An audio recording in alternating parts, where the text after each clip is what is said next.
Você está prestes a lançar seu novo disco. Tô até que enfim. Mas nesse meio tempo você teve tempo de lançar um single, né? Eu lancei alguns singles nesses Pois é. anos. E tem um que é muito interessante, que é Cabeça de Nego, A regravação do Sabotagem. e que a gente tem que falar dele. Sim. E esse trabalho para você, hein? Porque, de novo, é um ato político. E artisticamente traz uma demanda de alguém que falou muito, mas, enfim, foi calado. O rapper Sabotagem, acho que, né, quem não conhece, depois vai lá, dá um Google, revisita, ouve Cabeça de Negro, porque é importante. Sim. Me diga o nome. Sabotagem. Sabotagem. Pronto. A louca! Para quem não sabe, o Sabotagem é um rapper das antigas. Foi uma das figuras que mais me inspirou a entrar para o rap nacional. Ele acabou sendo assassinado há uns 15 anos atrás. E eu resolvi dar uma revivida na mensagem que ele passava naquela época, porque eu sou uma grande fã do Sabotagem. O DJ que era DJ dele, DJ Had, hoje ele toca comigo e ele sempre comenta do Sabotagem o tempo inteiro. E ele fala que eu lembro do Sabotagem. Eu falo, mas como? Da onde? Ele fala, sim, é uma coisa assim de, sabe, ampliar a visão. O Sabotagem falava muito disso. Vamos na TV, sim, o rap tem que estar na TV, tem que estar nos comerciais, porque senão não adianta a gente falar que ninguém olha pra gente, se a gente também não vai quando a oportunidade vem. Só que se a oportunidade vem, a gente que é do rap, a gente enxerga toda oportunidade como uma armadilha, sabe? Então, a gente tem que ter muito cuidado. Então, o cuidado que eu tomo nisso é passar a mensagem de siga forte. Tem gente que fala assim para mim, amigos meus falam, suas músicas é muito de autoajuda. Você tem que falar mais a realidade. Eu falo o quê? Qual a realidade? Porque se eu for falar a minha, vou fazer mais 100 negrinhas chorarem lembrando das delas, que é pior que a minha. Eu prefiro ser solução num país de doença, entendeu? Eu optei por isso. Então, quando eu regravei a música do Sabotagem, fiz um clipe, eu fui até a favela que mora a família dele hoje. Ele é da favela do Canão, mas ele está com a família no Boqueirão, né, que foi o último lugar que ele esteve antes de morrer. E eu sou do Boqueirão de Curitiba, lá do Paraná. Então, tem essa coincidência do nome, a coincidência com o DJ e com a missão na música. E aí eu fiquei muito feliz, porque quando eu andava nas casinhas, cada barraco tocava uma música minha. E eu queria muito chorar, mas eu segurava, porque eu queria me manter firme, forte. Aí eu ia para o banheiro, chorava horrores, retocava a maquiagem e voltava a fazer o clipe. Foi muito bom, vale a pena vocês conferirem, tá no meu canal, Carol com K. Cabeça de Negro, é massa. Olha, dona Conceição, a senhora sempre fala de como o reconhecimento é importante para você. Sobre também como foi tardio para grande parte do público esse reconhecimento. Você se fortaleceu e cresceu como escritora dentro do próprio movimento social negro, publicou primeiro pelos Cadernos Negros, e é preciso que a gente conte para mais e mais pessoas, principalmente para quem não está aqui, quem não teve oportunidade de ver, de vir para cá, que está vendo pela internet, essa trajetória. Porque a gente sabe como o Brasil trata os seus autores, e ainda mais falando de autores negros, e com mais um recorte de uma mulher negra. A gente sabe que as pessoas, infelizmente, não têm essa intimidade com a literatura, e aqueles que têm, às vezes, ficam somente, né, no que está chegando ali, do famoso, ou mesmo os enlatados que vêm de fora. Nada contra os enlatados. Tem um bocado de gente que gosta, vira filme, aquela coisa toda. Mas é preciso que a gente visite os nossos. É preciso que a gente mostre para os mais jovens, principalmente, né, e desenvolva esse gosto pela leitura. O tablet é massa, a televisão também, a internet tem várias possibilidades, mas o livro, o cheiro, a textura, isso ninguém tira, não adianta. Entregar de presente assim um livro autografado, sabe, um título para uma outra pessoa, tem uma emoção diferente. Dona Conceição Evaristo, por favor. Eu não posso chorar, senão vai descolar. Vai chorar, não. Eu estou escutando você falar do Sabotagem o que ele foi de referência para você e como ele te marca, né? E como as pessoas, muitas vezes, né, o DJ dele fala que você é o Sabotagem, né? Quer dizer, você diz de uma questão espiritual que está aí, né?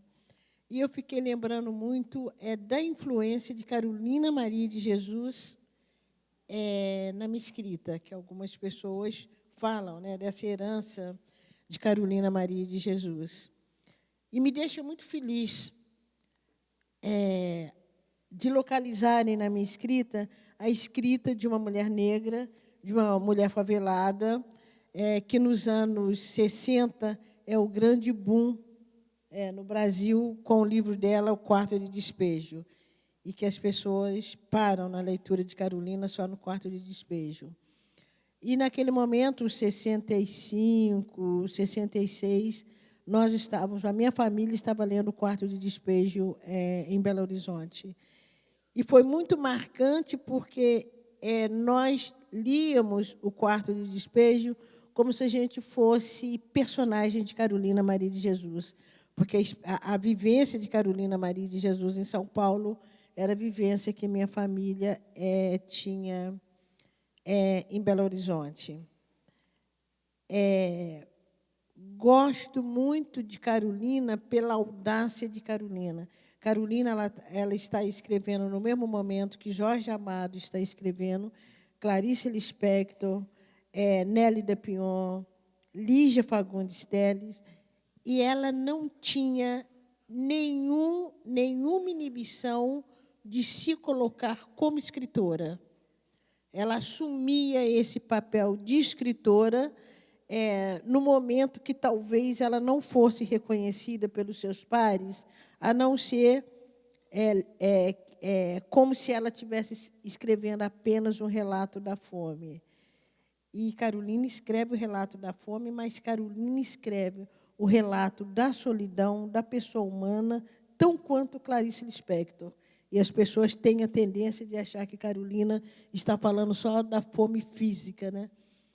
Quem lê Carolina com atenção vai perceber que Carolina tem a pulsão da escrita, como todo escritor e toda escritora tem.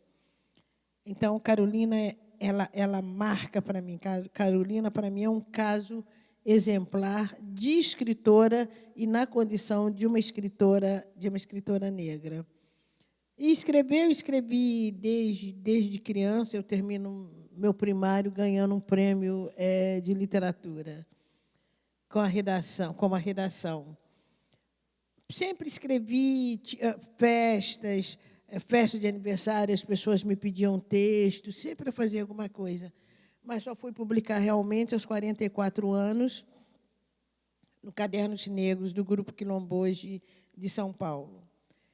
E tenho afirmado que, hoje, se eu tenho um destaque na mídia, não é a mídia que me fez. Quem me fez foi o movimento social negro. O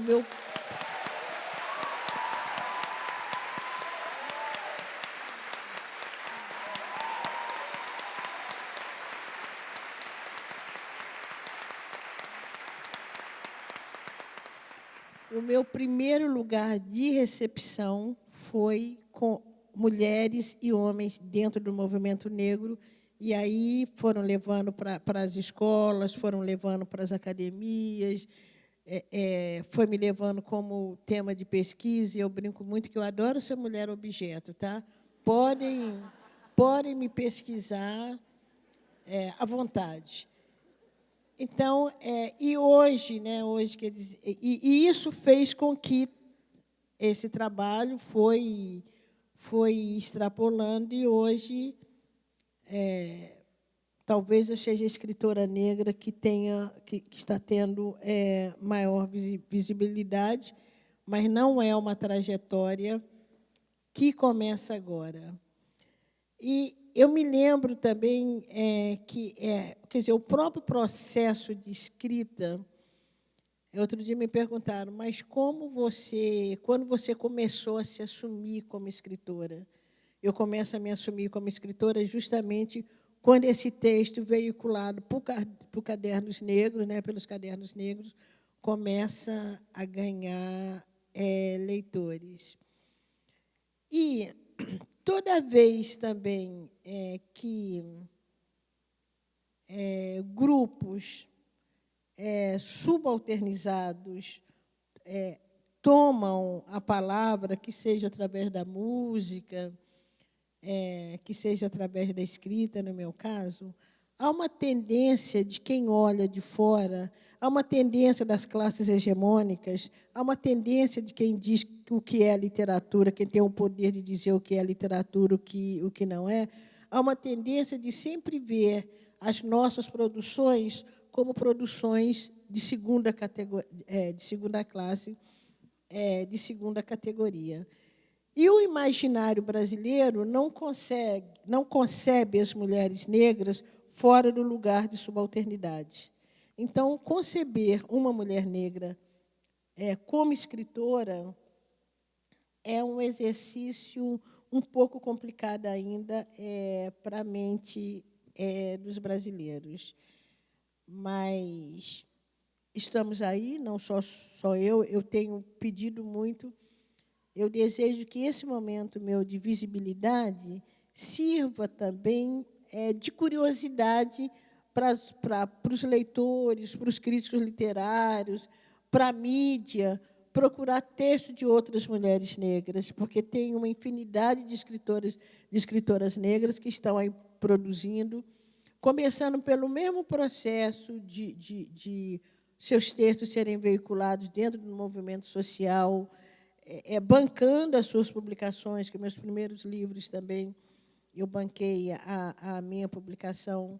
Em 2013, que eu fui para uma editora de médio porte, porque até então também eram editoras pequenas, editoras que é a Masa, de Belo Horizonte, a Nandiala, do Rio de Janeiro, e a Malê também, não, Nandiala, de Belo Horizonte também, e a Malê, do Rio de Janeiro, que são editoras que nascem, que se formam com esse objetivo de publicar a autoria negra.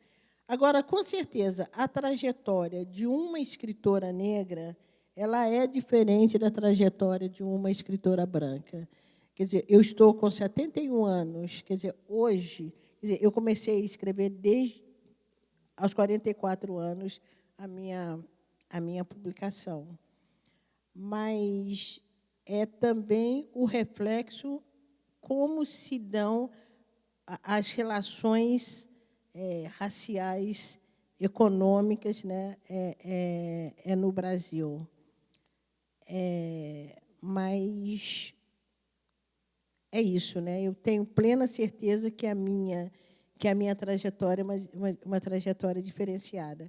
E outro dia eu estava num seminário de literatura na UERJ e eu escutei um escritor que está aí também no momento, com uma passagem muito boa. É um escritor, né? Um homem e branco, então a trajetória dele é diferente. E ele dizia o seguinte, que ele duvidava que pessoas que leiam revista em quadrinho, que leiam gibi, ele duvidava que essas pessoas um dia pudessem chegar a ler literatura de verdade. E eu comecei lendo gibi, entende? Comecei lendo gibi, revistinha. Então, eu acho que isso também... e tem uma outra coisa mais séria. Eu tenho participado de seminário de literatura, tanto no Brasil como fora. Alguns escritores só passaram a me cumprimentar quando eu ganhei o Jabuti. Sim. Então, o Jabuti me legitimou diante de alguns, né, para pensar, não, essa mulher escreve mesmo. Aí alguns deles, outros me cumprimentavam, eram gentis, como se manda a regra de educação. Outros não, nem assim, eu dividi mesa, acabou a mesa, pronto, e acabou. Mas aí, quando eu ganhei o Jabuti, aí legitima. Mas essas são realmente as formas e as questões que a gente tem que enfrentar no dia a dia, né? Mas a gente chega de uma maneira, como é que fala? Mais veemente, como você chega com o seu discurso, ou de uma maneira que eu gosto muito que as pessoas pensem que eu sou boba. Adoro, adoro. Pensem que eu sou boba, pensem que eu sou boazinha. Entende? Eu também adoro.